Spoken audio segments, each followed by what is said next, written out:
Albert Bandura Paradigma Cognitive.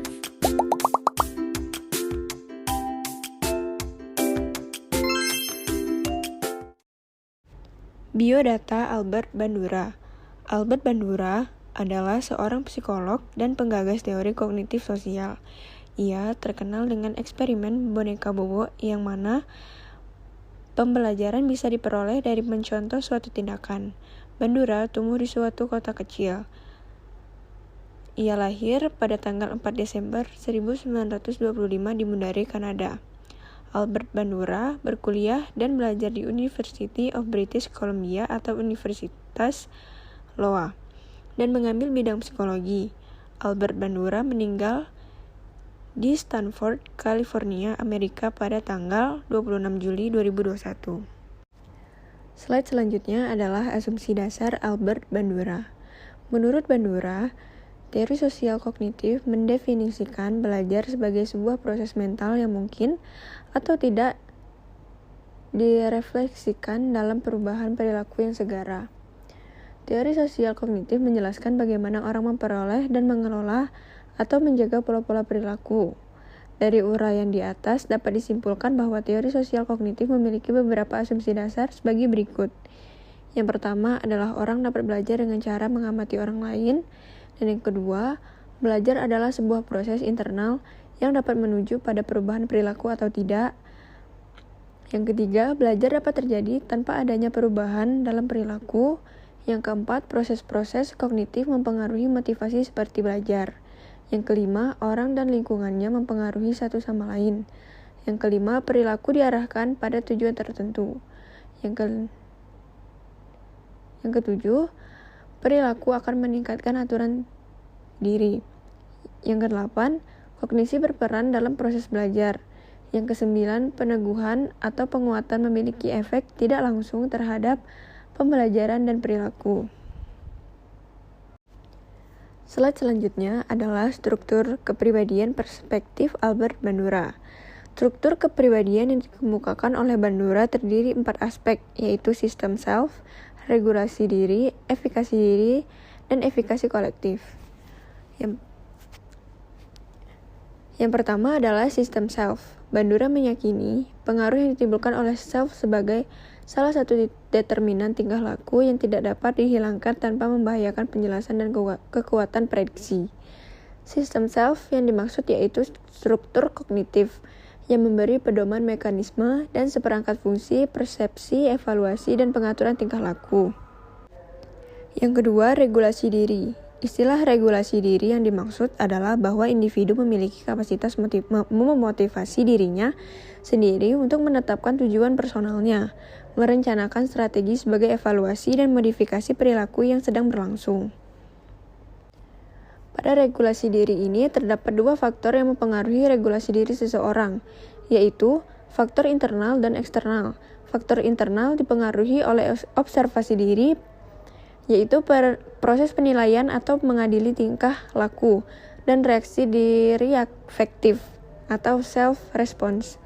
Sedangkan faktor eksternal yang mempengaruhinya yaitu evaluasi tingkah laku dan penguatan, atau yang disebut reinforcement.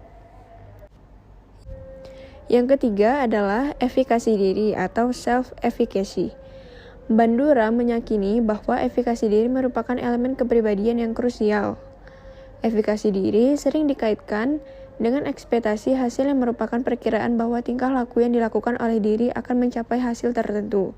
Efikasi diri dapat bersumber dari 4 hal, yaitu pengalaman performasi merupakan prestasi yang pernah dicapai pada masa yang telah lalu. Dan yang kedua, pengalaman vikarius merupakan pengalaman yang diperoleh melalui social modeling. Yang ketiga adalah persuasi sosial, dan yang terakhir adalah keadaan emosi. Yang keempat dan terakhir adalah efikasi kolektif. Pendapat Bandura mengenai individu adalah orang berusaha mengontrol kehidupan dirinya tidak hanya dengan efikasi diri individual, melainkan juga melalui efikasi kolektif. Efikasi kolektif merupakan keyakinan yang ada dalam masyarakat bahwa usaha mereka secara bersama-sama dapat menghasilkan perubahan sosial tertentu. Slide selanjutnya adalah dinamika kepribadian.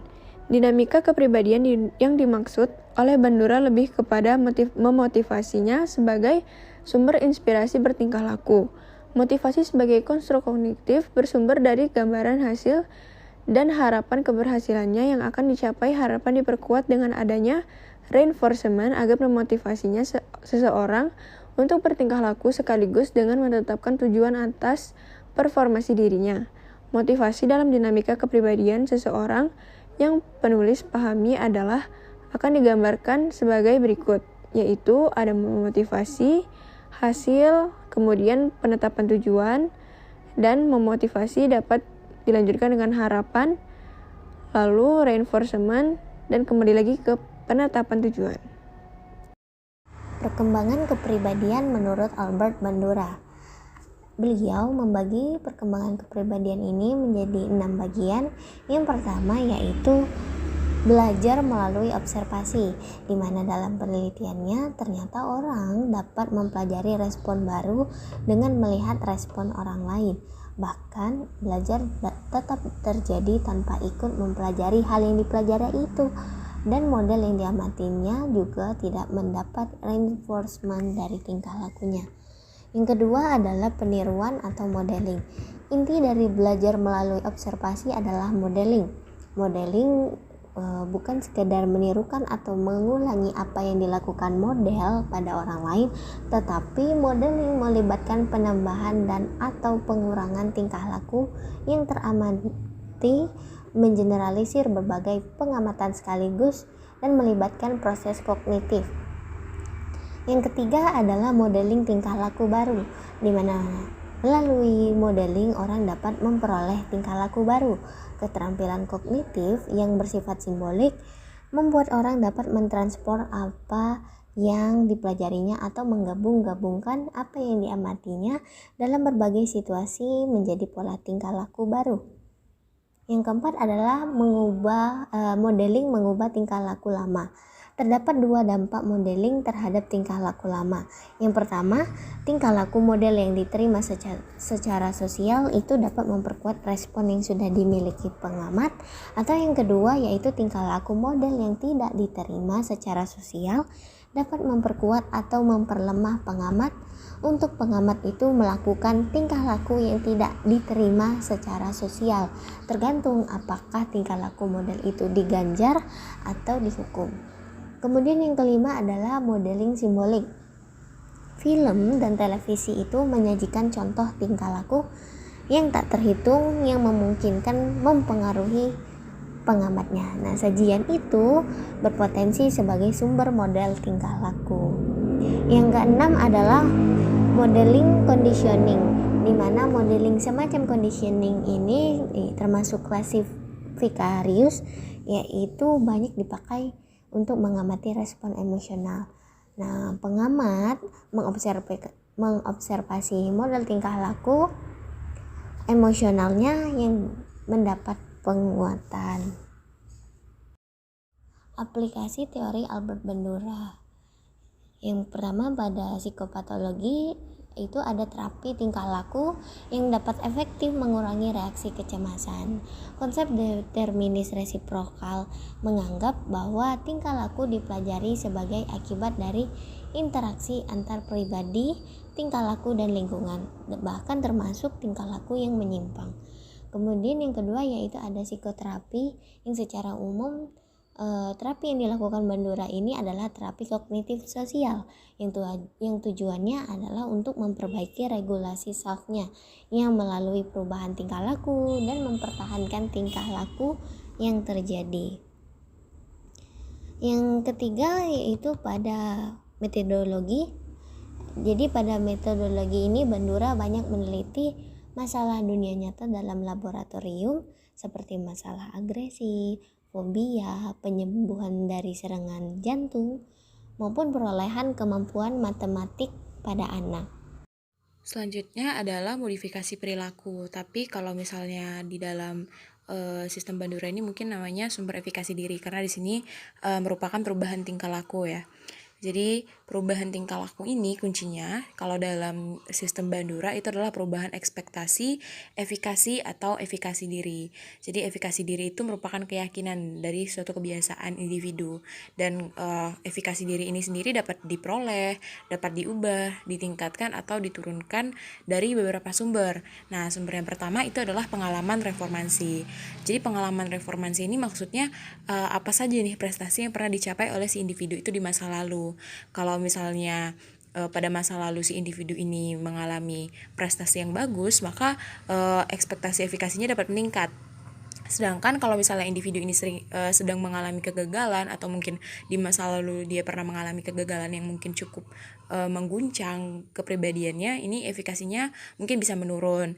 Dan dalam mencapai keberhasilan ini akan memberi dampak efikasi yang berbeda-beda tergantung bagaimana proses pencapaiannya. Nah, yang pertama itu adanya semakin sulitnya tugas. Ketika dia berhasil, tugas ini sulit dan dia berhasil mengerjakan tugas itu, maka efikasi dirinya akan semakin tinggi karena dia mengetahui bahwa dirinya mampu mengerjakan hal sulit tersebut. Nah, yang kedua kalau misalnya dia kerja sendiri. Ketika kerja sendiri, ini efikasi individu itu akan lebih tinggi dibandingkan dengan kerja kelompok. Karena ketika dia kerja kelompok itu dibantu dengan orang lain, dan sedangkan ketika dia mengerjakan sesuatu sendiri, itu dia bergantung dengan dirinya sendiri. Yang ketiga, kegagalan. Ini kegagalan dapat menurunkan efikasi. Kalau misalnya orang ini sudah mencoba sebaik mungkin, lalu mengalami kegagalan, itu mungkin di masa selanjutnya dia takut untuk melakukan hal yang sama. Terus yang keempat itu kegagalan tapi dalam suasana yang emosional atau stres.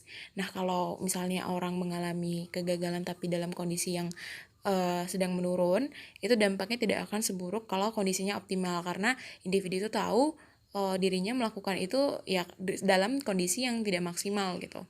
Terus yang kelima, kegagalan sesudah orang memiliki keyakinan efikasi yang kuat. Dampaknya tidak seburuk kalau kegagalan itu terjadi pada orang yang keyakinan efikasinya belum kuat. Yang keenam, yang terakhir itu orang yang biasa berhasil. Jadi orang yang biasa berhasil ini kalau mengalami kegagalan itu tidak akan mempengaruhi efikasinya karena dia sudah sering berhasil dan individu ini akan paham bahwa individu itu bisa saja mengalami kegagalan gitu, tidak selamanya berhasil gitu. Dan keberhasilannya itulah yang memicu efikasinya tetap tinggi. Terus yang kedua ada pengalaman vikarus. Nah, pengalaman vikarus ini maksudnya diperoleh dari model sosial. Jadi efikasi individu ini akan meningkat ketika mengamati keberhasilan orang lain. Tapi sebaliknya, efikasi individu akan menurun jika mengamati orang yang kemampuannya ini sama dengan dia, tapi ternyata gagal gitu.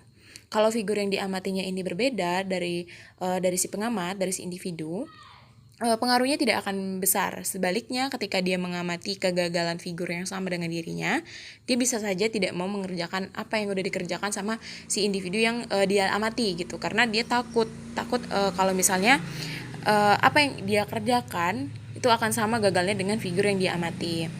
Terus yang ketiga ada persuasi sosial. Jadi efikasi diri juga dapat diperoleh, diperkuat atau dilemahkan melalui persuasi sosial. Jadi dampak dari sumber ini tuh memang terbatas, tapi pada kondisi yang tepat, persuasi dari orang lain dapat mempengaruhi efikasi diri. Kondisi itu adalah rasa percaya kepada pemberi persuasi dan sifat realistik apa yang dipersuasikan. Selanjutnya ada keadaan emosi. Keadaan emosi yang mengikuti suatu kegiatan akan mempengaruhi efikasi di bidang kegiatan itu. Emosi yang kuat, takut, cemas, stres dapat mengurangi efikasi diri. Namun bisa terjadi peningkatan emosi yang tidak berlebihan dapat meningkatkan efikasi diri. Perubahan tingkah laku akan terjadi kalau sumber ekspektasi efikasinya berubah. Lalu ada efikasi diri sebagai prediktor tingkah laku.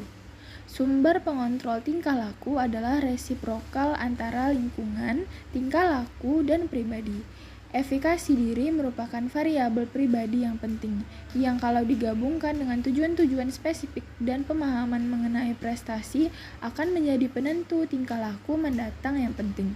Efikasi diri bersifat fragmental. Setiap individu mempunyai efikasi diri yang berbeda-beda pada situasi yang berbeda tergantung kepada yang pertama, kemampuan yang dituntut oleh situasi yang berbeda itu. Yang kedua, kehadiran orang lain, khususnya saingan dalam situasi itu. Yang ketiga, keadaan fisiologis dan emosional, kelelahan, kecemasan, apatis, dan murung. Yang terakhir ada efikasi kolektif, keyakinan masyarakat bahwa usaha mereka secara bersama-sama dapat menghasilkan perubahan sosial tertentu disebut efikasi kolektif. Orang berusaha mengontrol kehidupan dirinya bukan hanya melalui aplikasi dari individual, tetapi juga melalui aplikasi kolektif. Efikasi kolektif timbul berkaitan dengan masalah-masalah perusakan hutan, kebijakan perdagangan internasional, kerusakan ozon, kemajuan teknologi, hukum, dan kesejahteraan. Dan masih banyak lainnya. Evaluasi. Teori kognitif sosial Bandura mengembangkan hipotesis dari riset yang paling banyak jumlahnya. Dibandingkan dari kepribadian lainnya, di antara ratusan peneliti yang menguji asumsi-asumsi Bandura, topik yang paling luas diteliti adalah efikasi diri dan modeling kekerasan. Teori kognitif sosial sering dikelompokkan ke dalam paradigma behavioristik, karena hanya membahas aspek kepribadian yang ada di permukaan, tingkah laku yang tampak. Fungsi kognitif yang menjadi sentral dari variabel pribadi tidak mendapat elaborasi yang cukup sehingga cakupan proses kognitif bisa menjadi sangat luas semua atribut pribadi.